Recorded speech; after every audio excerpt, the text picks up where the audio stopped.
అయ్యండి లోహింద్ర స్మార్ట్కి స్వాగతం సుస్వాగతం. ఏం లేదండి, క్యాబేజీ కూర చేయటం ఎలాగో చూపిస్తాను. ఇప్పుడు అందరూ ఏం చేస్తారంటే క్యాబేజీ ఉడకబెట్టి పిండి ఏపులాగా చేస్తారు. నేను టమాటా వేసుకొని చేస్తాను, అలాగే చేస్తాను. ఎక్కువ శాతం అలా ఉడకబెట్టినా కూడా దాంట్లోకి ఎగిరిపోయేటట్టు నీళ్ళు ఉడకబెడతానండి, ఎందుకంటే విటమిన్స్ పోతాయని.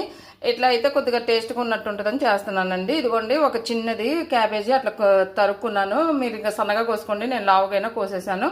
ఉల్లిపాయ పచ్చిమిరకాయ, దీంట్లో వచ్చేసి అల్లం, చిన్న అల్లం ముక్క, ఒక 7 చిన్నులపాయ గర్భాలు, ఎండు కొబ్బరి మొత్తం మెత్తగా దంచుకొని పెట్టుకున్నానండి. ఇదిగోండి 3 టమాటాలు మిక్సీలో పడదామని ఈ ఉప్పు నీటిలో ఆల్రెడీ పెట్టేసి ఒక పావు గంట తర్వాత శుభ్రంగా కడిగి దాంట్లో వేసానండి. దీన్ని కూడా శుభ్రంగా కడిగానండి. ఇదిగోండి ఎక్కువ ఉంది, అందుకని చెప్పి నేను వాళ్ళు మిక్సీలో వేసేస్తున్నాను. ఎందుకంటే ఎక్కువ కొత్తిమీర ఎప్పుడో తెచ్చింది అయితే పండిపోతుంది, అందుకని చెప్పి దీంట్లో పడేస్తున్నాను. యాజ్ యూజువల్ దీంట్లో కరివేపాకు, కొత్తిమీర, పుదీనా 3 ఉన్నాయండి. ప్రతి దాంట్లో కూడా పుదీనా మేము ఎక్కువ వాడతామండి. అదిగాక మాకేంటంటే బయట, ఇంటి బయట మాకు అద్దెకున్న అమ్మాయి పుదీనా కొన్ని వేలు తీసుకొచ్చి నాటిందండి. అది శుభ్రంగా అంత పాకింది, అందుకని రోజు డైలీ వేస్తున్నానండి. అంతకుముందు ఒక్కోసారి మిస్ అయ్యేది, కానీ ఇప్పుడు అట్లా కాదు, ఇంటి ముందే ఉండటం మూలాన కోసుకొచ్చి ఫ్రెష్గా భలే వాసన వస్తుందండి. ఇదిగోండి చూడండి, ఇక్కడికే ఇప్పుడు నేను వేస్తుంటేనే చాలా వాసనగా ఉంది. అలా అని ఇంకా దీనికి ఏం లేదండి, పొయ్యి మీద పాన్లో వండుకుందామండి. ఎక్కువ శాతం ఇలాంటి కూరలు ఏంటంటే విడిగా వండే కన్నా కూడా పాన్లో వండితే టేస్ట్ వస్తాయని దీంట్లో నూనె వేసుకొని తాలింపు గింజలు వేసుకోవాలి. ఇక నూనె చూడండి ఎంత వేసానో. నిన్న అప్లోడ్ చేశాను కదండి క్యాలీఫ్లవర్ ఫ్రై, దానికి ఎక్కువ పట్టింది. కూరల్లో మాత్రం ఇంతేనండి, నేనైతే ఎక్కువ వేయట్లేదు. ఇది గానుగ నూనె మీకు ఆల్రెడీ చెప్పాను.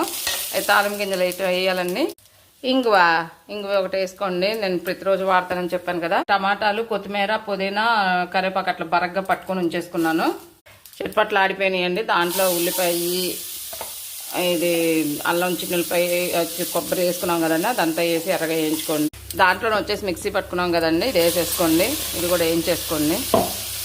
ఇగోండి ఆ గుజ్జు అలా వేగిపోయింది కదా, దాంట్లోనే కోసుకున్న క్యాబేజ్ పడేయండి. దాంట్లో క్యాబేజ్ వేసామని ఒకసారి తిప్పేసి సరిపడా కొద్దిగా ఉప్పు, కారము, పసుపు వేసేసుకోండి. ఇవన్నీ ఇంట్లో కొట్టినాయే మసాలా కారం, అది కూడా. దాన్ని తిప్పేసి 1 నిమిషం మగ్గనివ్వండి. ఉప్పు, కారం, పసుపు వేసిన తర్వాత మొత్తం 1 నిమిషం అట్లా అయ్యేంత వరకు శుభ్రంగా కలిపి, తర్వాత 1 నిమిషం అట్లాగా నూనె ఉంది కదండి వేసిన దాంట్లో మగ్గిన తర్వాత 1 గ్లాస్ వాటర్ తీసేసుకొని పోసేసుకోండి. ఇంకా ఇది అయిపోయినట్టు. దీంట్లో కొద్దిగా ధనియాల పౌడర్ చల్లాలి. కొద్దిగా ధనియాల పౌడర్ మీ దగ్గర ఉంటే గరం మసాలా చల్లుకోండి, మేమైతే వాడము.